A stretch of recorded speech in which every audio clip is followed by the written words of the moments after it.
Stave 5. The end of it. Yes, and the bedpost was his own. The bed was his own. The room was his own. Best and happiest of all, the time before him was his own, to make amends in. I will live in the past, the present, and the future, Scrooge repeated as he scrambled out of bed. Spirits of all three shall strive within me. Oh, Jacob Marley, heaven and the Christmas time be praised for this. I say it on my knees, oh Jacob, on my knees. He was so fluttered and so glowing with his good intentions that his broken voice would scarcely answer to his call. He had been sobbing violently in his conflict with the spirit, and his face was wet with tears. They are not torn down, cried Scrooge, folding one of his bed curtains in his arms. They are not torn down, rings and all. They are here. I am here. The shadows of the things that would have been may be dispelled. They will be. I know they will. His hands were busy with his garments all this time, turning them inside out, putting them on upside down, tearing them, mislaying them, making them parties to every kind of extravagance. I don't know what to do, cried Scrooge, laughing and crying in the same breath, and making a perfect loukoon of himself with his stockings. I'm as light as a feather. I am as happy as an angel. I am as merry as a schoolboy. I am as giddy as a drunken man. Merry Christmas to everybody. A Happy New Year to all the world. Hallo here. Whoop, hallo. He had frisked into the sitting-room, and was now standing there, perfectly winded. There's the saucepan that the gruel was in, cried Scrooge, starting off again and going round the fireplace. There's the door by which the ghost of Jacob Marley entered. There's the corner where the ghost of Christmas Present sat. There's the window where I saw the wandering spirits. It's all right. It's all true. It all happened. Ha, ha, ha! Really, for a man who had been out of practice for so many years, it was a splendid laugh, a most illustrious laugh, the father of a long, long line of brilliant laughs. I don't know what day of the month it is, said Scrooge. I don't know how long I have been among the spirits. I don't know anything. I'm quite a baby. Never mind. I don't care. I'd rather be a baby. Hallo, whoop, hallo here. He was checked in his transports by the churches ringing out the lustiest peals he had ever heard. Clash, clash, hammer, ding, dong, bell, bell, ding, dong, hammer, clang, clash. Oh, glorious, glorious. Running to the window, he opened it and put out his head. No fog, no mist, clear, bright, jovial, stirring, cold, cold, piping for the blood to dance to, golden sunlight, heavenly sky, sweet, fresh air, merry bells. Oh, glorious, glorious. What's today? Cried Scrooge, calling downward to a boy in Sunday clothes, who perhaps had loitered in to look about him. Eh? Returned the boy with all his might of wonder. What's today, my fine fellow? Said Scrooge. Today? Replied the boy. Why, Christmas Day. It's Christmas Day, said Scrooge to himself. I haven't missed it. The spirits have done it all in one night. They can do anything they like. Of course they can. Of course they can. Hello, my fine fellow. Hello, returned the boy. Do you know the poulterers in the next street but one, at the corner? Scrooge inquired. I should hope I did, replied the lad. An intelligent boy, said Scrooge. A remarkable boy. Do you know whether they've sold the prize turkey that was hanging up there? Not the little prize turkey, the big one. What, the one as big as me? Returned the boy. What a delightful boy, said Scrooge. It's a pleasure to talk to him. Yes, my buck. It's hanging there now, replied the boy. Is it? Said Scrooge. Go and buy it. Walker, exclaimed the boy. No, no, said Scrooge. I am in earnest. Go and buy it, and tell him to bring it here, that I may give them the directions where to take it. Come back with the man, and I'll give you a shilling. Come back with him in less than 5 minutes, and I'll give you half a crown. The boy was off like a shot. He must have had a steady hand at a trigger who could have got a shot off half so fast. "I'll send it to Bob Cratchit's," whispered Scrooge, rubbing his hands and splitting with a laugh. "He shan't know who sends it. It's twice the size of Tiny Tim. John Miller never made such a joke as sending it to Bob's will be." The hand in which he wrote the address was not a steady one, but write it he did, somehow, and went downstairs to open the street door, ready for the coming of the poulterer's man. As he stood there waiting his arrival, the knocker caught his eye. "I shall love it as long as I live," cried Scrooge, patting it with his hand. "I scarcely ever looked at it before. What an honest expression it has in its face. It's a wonderful knocker. Here's the turkey. Hello, whoop! How are you? Merry Christmas!" It was a turkey. He never could have stood up upon his legs, that bird. He would have snapped them off short in a minute, like sticks of sealing wax. "Why, it's impossible to carry that to Camden Town," said Scrooge. "You must have a cab." The chuckle with which he said this, and the chuckle with which he paid for the turkey, and the chuckle with which he paid for the cab, and the chuckle with which he recompensed the boy, were only to be exceeded by the chuckle with which he sat down breathless in his chair again, and chuckled till he cried. Shaving was not an easy task, for his hand continued to shake very much, and shaving requires attention, even when you don't dance while you're at it. But if he had cut the end of his nose off, he would have put a piece of sticking plaster over it and been quite satisfied. He dressed himself all in his best, and at last got out into the streets. The people were by this time pouring forth, as he had seen them, with the ghost of Christmas present, and walking with his hands behind him, Scrooge regarded everyone with a delighted smile. He looked so irresistibly pleasant, in a word, that 3 or 4 good-humoured fellows said, "Good morning, sir, and Merry Christmas to you."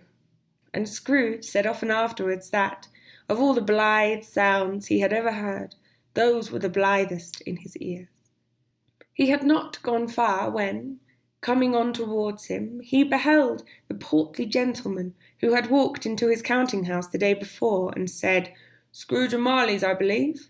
It sent a pang across his heart to think how this old gentleman would look upon him when they met, but he knew what path lay straight before him, and he took it. "My dear sir," said Scrooge, quickening his pace, and taking the old gentleman by both hands, "how do you do? I hope you succeeded yesterday. It was very kind of you. A Merry Christmas to you, sir." "Mr. Scrooge?" "Yes," said Scrooge, "that is my name, and I fear it may not be pleasant to you. Allow me to ask your pardon, and will you have the goodness—" Here Scrooge whispered in his ear. "Lord bless me!" cried the gentleman, as if his breath were taken away. "My dear Mr. Scrooge, are you serious?" "If you please," said Scrooge, "not a farthing less. A great many back payments are included in it, I assure you. Will you do me that favour?" "My dear sir," said the other, shaking hands with him, "I don't know what to say to such "Don't say anything, please," retorted Scrooge. "Come and see me. Will you come and see me?" "I will," cried the old gentleman, and it was clear he meant to do it. "Thank ye," said Scrooge. "I am much obliged to you. I thank you 50 times. Bless you." He went to church, and walked about the streets, and watched the people hurrying to and fro, and patted the children on the head, and questioned beggars, and looked down into the kitchens of houses, and up to the windows, and found that everything could yield him pleasure. He had never dreamed that any walk, that anything could give him so much happiness. In the afternoon, he turned his steps towards his nephew's house. He passed the door a dozen times before he had the courage to go up and knock, but he made a dash and did it. "Is your master at home, my dear?" said Scrooge to the girl. Nice girl, very. "Yes, sir." "Where is he, my love?" said Scrooge. "He's in the dining room, sir, along with mistress. I'll show you upstairs, if you please." "Thank ye. He knows me," said Scrooge, and with his hand already on the dining room lock, "I'll go in here, my dear." He turned it gently, and sidled his face in round the door. They were looking at the table, which was spread out in great array, for these young housekeepers are always nervous on such points and like to see that everything is right. "Fred," said Scrooge. Dear heart alive, how his niece by marriage started! Scrooge had forgotten, for the moment, about her sitting in the corner with the footstool, or he wouldn't have done it on any account. "Why, bless my soul!" cried Fred. "Who's that?"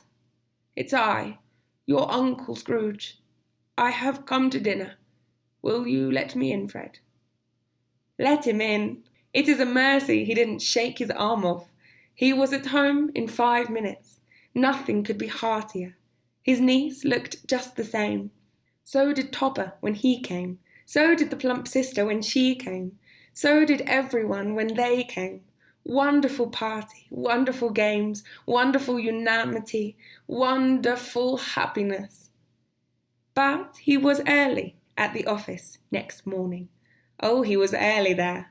If he could only be there first and catch Rob Cratchit coming late, that was the thing he had set his heart upon. And he did it. Yes, he did. The clock struck 9. No Bob. 1/4 past. No Bob. He was full 18 minutes and a half behind his time. Scrooge sat with his door wide open, that he might see him come into the tank. His hat was off before he opened the door, his comforter too. He was on his stool in a jiffy, driving away with his pen as if he were trying to overtake 9 o'clock. "Hello," growled Scrooge in his accustomed voice, as near as he could feign it. "What do you mean by coming here at this time of day?" "I'm very sorry, sir," said Bob. "I am behind my time." "You are," repeated Scrooge. "Yes, I think you are. Step this way, sir, if you please." "It's only once a year, sir," pleaded Bob, appearing from the tank. "It shall not be repeated. I was making rather merry yesterday, sir." "Now, I'll tell you what, my friend," said Scrooge. "I'm not going to stand this sort of thing any longer. And therefore," he continued, leaping up from his stool, and giving Bob such a dig in the waistcoat that he staggered back into the tank again, "therefore I'm about to raise your salary." Bob trembled and got a little nearer to the ruler. He had a momentary idea of knocking Scrooge down with it, holding him, and calling to the people in the court for help and a straight waistcoat. "A Merry Christmas, Bob," said Scrooge with an earnestness that could not be mistaken, as he clapped him on the back. "A Merry Christmas, Bob, my good fellow, than I have given you for many a year. I'll raise your salary and endeavour to assist your struggling family, and we will discuss your fares this very afternoon over a Christmas bowl of smoking bishop, Bob. Make up the fires and buy another coal scuttle before you dot another I, Bob Cratchit." Scrooge was better than his word. He did it all and infinitely more.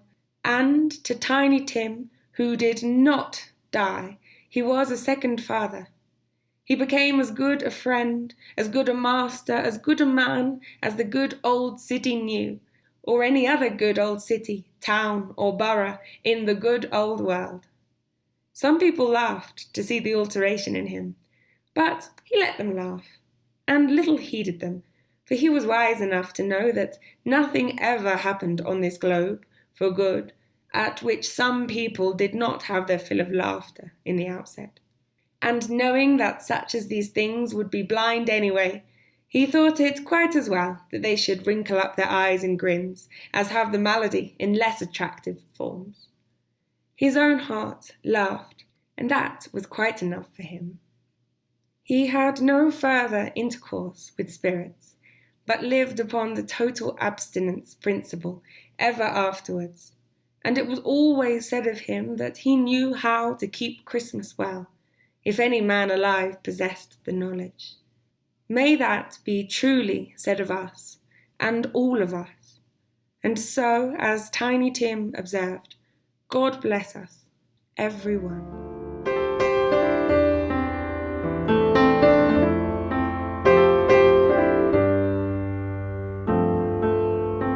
Like, comment, and subscribe to hear more classic literature.